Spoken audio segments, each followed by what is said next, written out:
Live. Hey y'all, wanted to go live real quick for everybody that's bought cuttings and just to kind of show you what I do once the, I'll get the live stream up here so I can just see if anybody's in the chat. Okay, so this is a Burns brown turkey fig and it's been in the bag since January 1st. You can see all the roots here, okay? So it's time to go in a pot. Our freeze dates we probably have less than 30 days before the freeze passes. So I figured I'd up pot some of these. So what I got is just some organic potting mix. This stuff I got on a deal from Home Depot. Kellogg, organic, plus organic nutrients. And so I mixed up some potting mix with some Espoma natural fertilizer and some perlite. And then what I do is you put a little bit. I get these tree pots from Greenhouse Megastore. I ordered like 100 or 200 or something like that. And that's the best price in these pots. It's like half the price you can get anywhere else. And so you put a little bit in the bottom. What I do is I put a little piece of brown paper bag in the bottom to stop the dirt from coming out. Now, when you go to take this out of the bag, you're not going to care about the bag at all.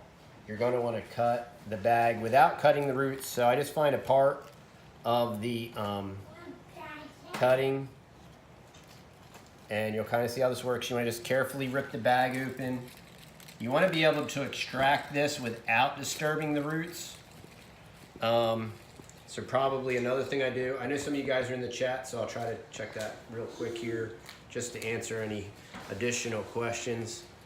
So you want to try to extract this the best you can without disturbing it. And you can kind of see, this is another thing that's nice about it. You can see how dry I kept it. It was real dry at the bottom because you don't want it to get wet feet. You don't want it, because the roots will rot if this stays too dry. And now you can just kind of place this in here, center it up. And the roots were even growing out the top of the bag. That's another reason why I wanted to up pot this. And then I just center it. And then just fill in around the edges here. Try to keep it centered in the pot. What type of fig is this? So this is a Vern brown turkey, which is it's a different variety of brown turkey that some dude named Vern found, I think, somewhere. And that's about it. That's about all I got on the Vern's brown turkey fig. But I just up potted like 4 or 5 of these. You want to keep the soil kind of pretty loose.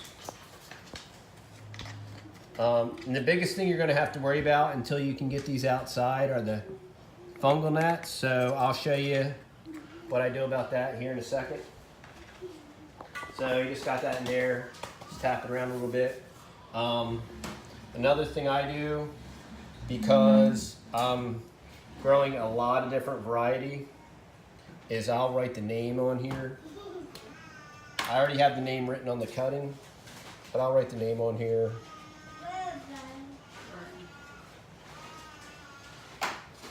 And I'll put that on the pot. And this will probably go in the ground in March. So this will be in this pot for about 30 days. Where'd you get all your soil and everything from? I got the soil from Home Depot. And it was just an organic potting mix deal. And I'm still using the same huge bag of perlite that I got from Ace Hardware. And sorry about that, y'all. And then I told y'all about the natural. Let's see. Hey, Heart Rate Farms, Jane Roeder and Grace Junction Homestead. How y'all doing? Where did you get your natural from? I got my natural from natural.com. I didn't put natural in our Amazon store because you can only buy it in a 16-gallon pail and it's like $400 and whatever dollars. But I got this from natural.com, GNATROL.com for like, I don't know, maybe about 20 bucks or something. Gary just asked, he said, what temperature do you need to grow these? 70. I keep these on a heat mat. Here, come over here. You can show them. I keep them on a heat mat, and that'll make this area 10 degrees warmer than the rest of the room. We have the link in our Texas Boys. Yeah, Texas store. TheTexasBoys.com. There'll Yep. be a link to everything we use: the parafilm, the bags, the heat mats, the grow light. And on this mat, we got figs going, but we also have mulberries going. So, okay, so I put it in the pot. So these are some larger ones that we've had going in the pot. They feel very light. We just up potted 1, 2, 3, 4, 5, 6. These are 6 different variety. And now here's what I do with the natural is I just have it in a spray bottle. And just for good measure, I put neem oil in here too, which is another organic insecticide. The boys were using this for something else, but this is natural here. And then all I do is I just spray everything. I thought you were using the sticky pads. Yep, yeah, I have the sticky pads in there Okay. too. The fungal gnats will attack the cutting from the top, and they eat into the cambium, and then they just kill the cutting from the kind of like from the inside out. Guess who's on? Is Meat Chickens on? Nope, not the chickens. Texas Millennial. The Texas Millennials on? Yep. Okay, so that's how I do that. Now, here's how I water them. So I get just a basic plastic bin or whatever. This is another thing that's going to help you prevent fungal gnats. Is you're going to want to water your figs from the bottom. Not trying to show them our dirty sink. Oh, the dirty sink. Yeah. Yeah, don't upset Texas mom. I'll just video it like If this. she knows you see the dirty dishes in the sink, she'll lose it. She'll lose it, y'all. Yes. Okay, so here's how you're going to prevent your fungal gnats. Is you're going to take your cutting. Okay. This is an improved Solace. It's getting ready to go in the ground. My good friend Billy gave me this one. So you're going to just submerge it in the water. This is why you want the roots down here, and it'll wick up. So how long do you have to keep that in the water for? 5 to 10 seconds, but you can feel this thing. It changes weight Okay. when it picks up the water. Watering it from the bottom won't give the fungal gnats a.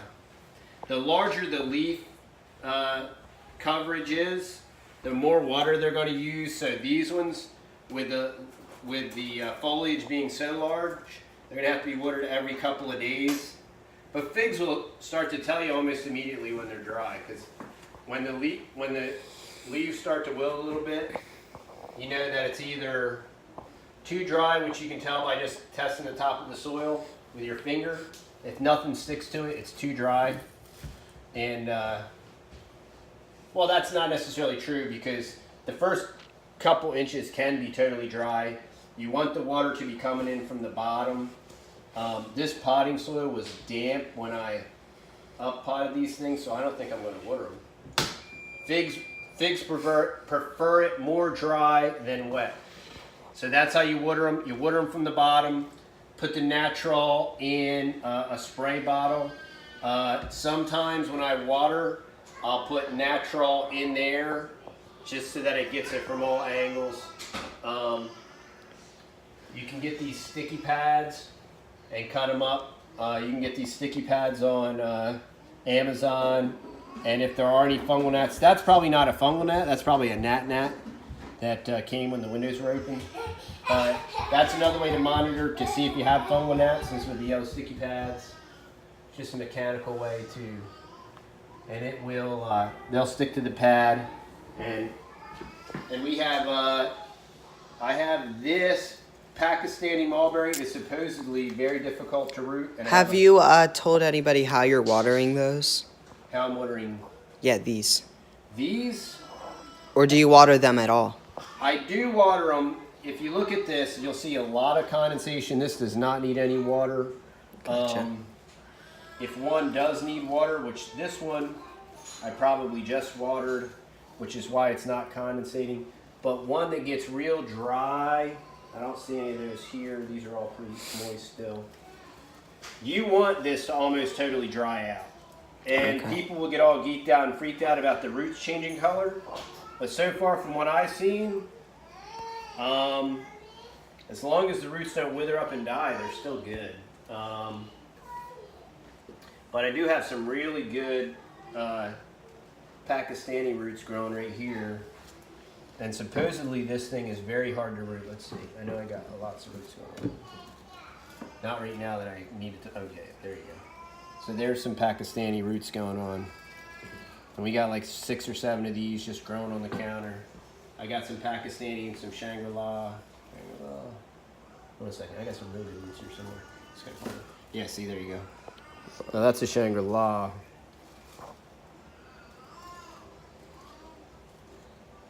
Okay, this is getting pretty dry. You can see how that's changing color. But I watered that. I'll probably let that go another day. What I do with the heat mat is I turn it on and off. And you can actually see that these mulberries are putting on fruit right on the cutting while they're in the bag still. Show that again. I didn't get a shot. So you can see the... Right there on the top. Yeah, and if you look on Instagram, I got a Pakistani tree in the front living room with like 3 or 4 inch fruit on it. But that's what it's going to start to look like when it dries out. And mulberries need more water than figs. So I'll show you how I water them. Because I'm going to water this right now. Just be a little bit careful with the rubber band, right? You want me to? Do you use the turkey baster? Yeah, I use the turkey baster. So I got just a regular old turkey baster. You can pick it up at the grocery store, whatever, $2. Don't get your turkey baster on Amazon because like the cheapest one is like $8 or $9. And I was going to buy a turkey baster on like Amazon, and I'm like, wow, this just seems like an inordinate amount of money, and it was. And this one's still pretty good. Yeah, that's a quality. good one. Yeah. It's even got a measuring thing. The key is you don't want to. You want to do your best to not disturb. You don't want to jostle the cutting around. You want to keep it, and you just try not to disturb the roots. And then you want to just, if you've used parafilm like I have, sometimes your bag will stick to the parafilm. So you just want to be real careful with that, right? And now you got it. This one is very dry. You just take, these like more water, so even though this is small, I'm going to put a whole, this is going to be an ounce. So let me see, I'll look at that and see what it looks like. Now, I'll probably put 2 ounces in here.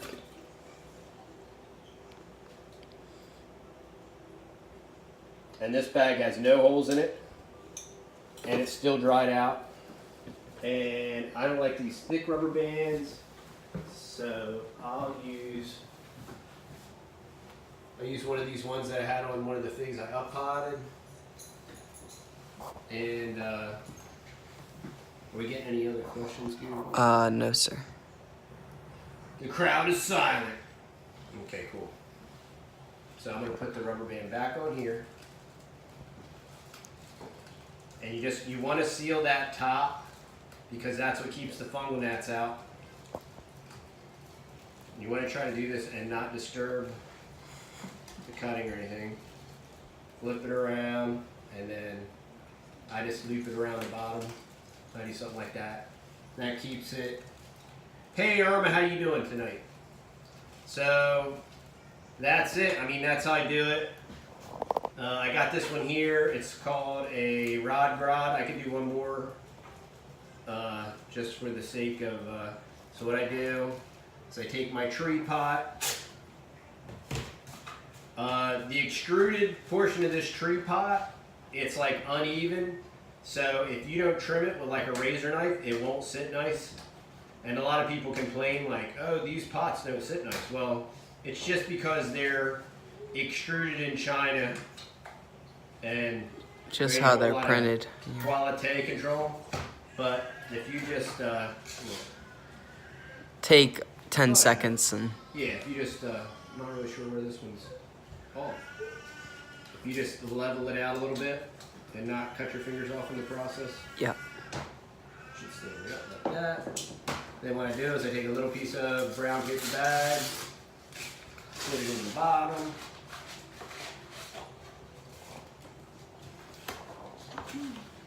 I want to thank everybody that has bought cuttings. We've sold kind of a lot. I was very surprised. What you want to think about, right, when you're putting soil in here is you know you're going to be watering this from the bottom. So you want to keep that in mind. And when if you fill this thing up this tall, you want your cutting to sit right there, so your roots are going to be right there. So when you fill the container with water that you're going to submerge it in, you want to go to watch your watermark above your root line so that you know that it's getting water. Now you're going to take your cutting, and this variety is called Rod Grod. I forget what country this is from. I got this in a trade.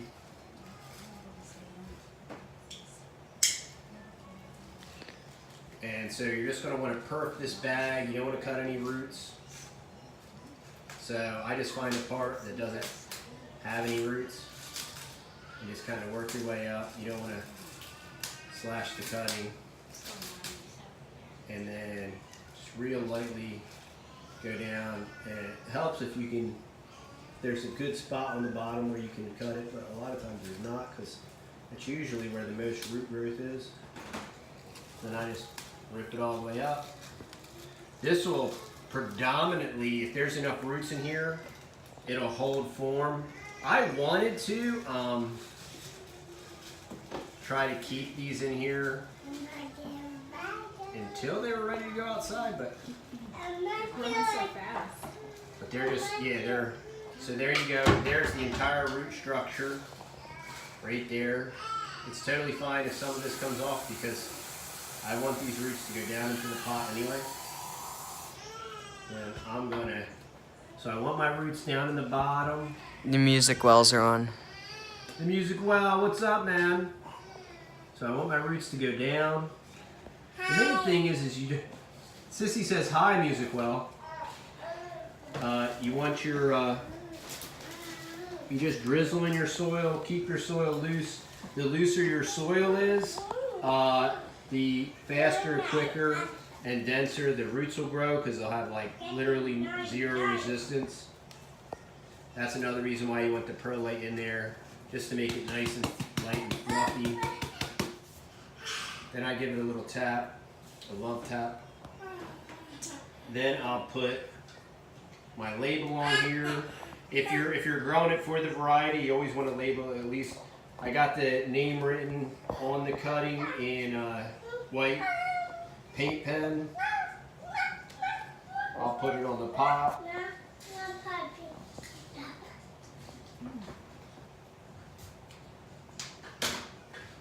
What do you think, man?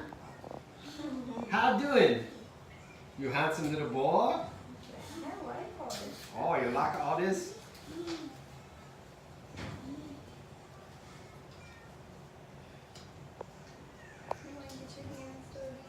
You get your hands in the dough. Alright, so there you go, y'all. I'll squirt that with some natural. And it's just that easy. I've had these other ones. How you do it, the natural. Oh, Yep. Yeah, I already showed them. oh, you did. I already showed them, Texas Mom. Oh, I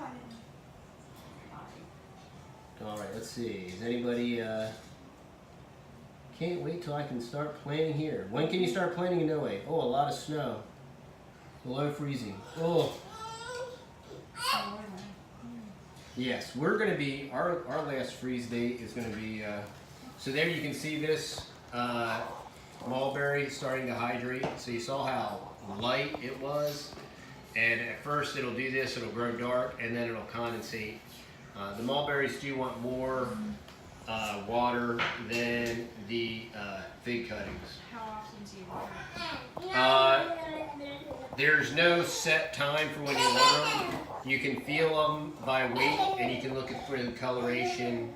But if you try to go by some kind of fixed set time, there's no way to determine how slow or how fast this will dehydrate. So you just kind of gotta. It's you know, I blew it on my first batch of cuttings. I ruined all of them, and since then, you just kind of get a feel for it just by you got to do it. And I watched a ton of videos the first time, and I still totally ruined my first big batch. And you just kind of got to do it and get a feel for it. And if you're obsessive about it, like me, you get a feel for it quick. But So what do you look for then when you're about to water? Like when you I showed them that earlier. Oh. Yeah, how totally dry. I mean, you can still see how dry this is in the bottom. That's what the bag's going to look like. This has quite a bit of azomite in it, so this is going to get real white and chalky too, by the way.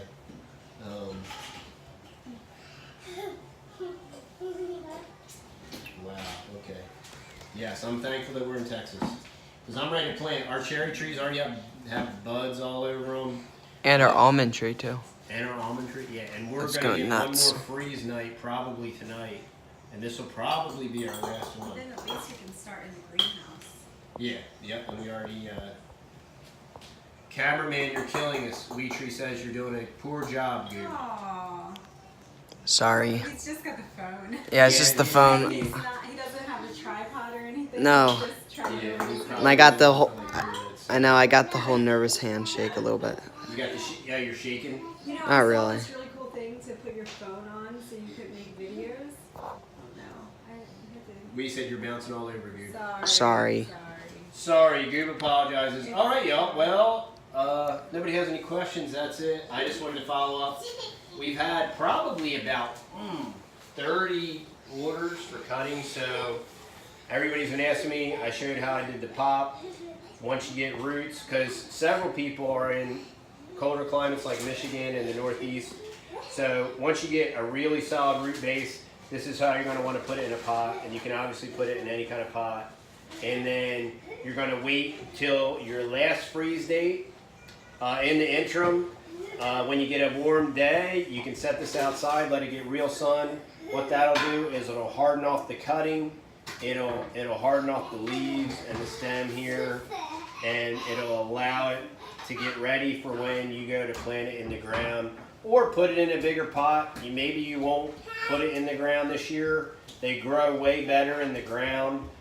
They will produce more fruit in a pot. A fig will produce more fruit when its root structure is restricted, because when the roots are restricted, it'll put more energy into the fruit. So figs are awesome pot plants. Would you say it would have to be? Figs are awesome potted plants. Would you think that it would have to be like 60 or so before they put it outside? Yeah, I mean, they can, cold hardy figs can take the cool. Lone Star's on here. Lone Star, what's up, Jonathan? Jonathan, you need some figs. Need some figs, Jonathan. Maybe I'll send you a couple. Or maybe you'll just have to stop out here and pick them up, or whatever. Maybe he doesn't want figs. Or maybe he doesn't want any. So yeah, that's it. So if nobody has any questions, we'll call it a night. You got anything? Any questions, little Tex? What do you think? Huh? What do you think, you happy little boy? He's a gooder. He's a gooder, y'all. He smiles all the time. Yep. We call him Hap, because him's happy. Him's just happy all the time. Nothing to do with smile. Huh. All right, y'all. Well, we got lots of good videos coming up. Goob's been editing, and we'll see y'all in the next video. Bye. Have a good night.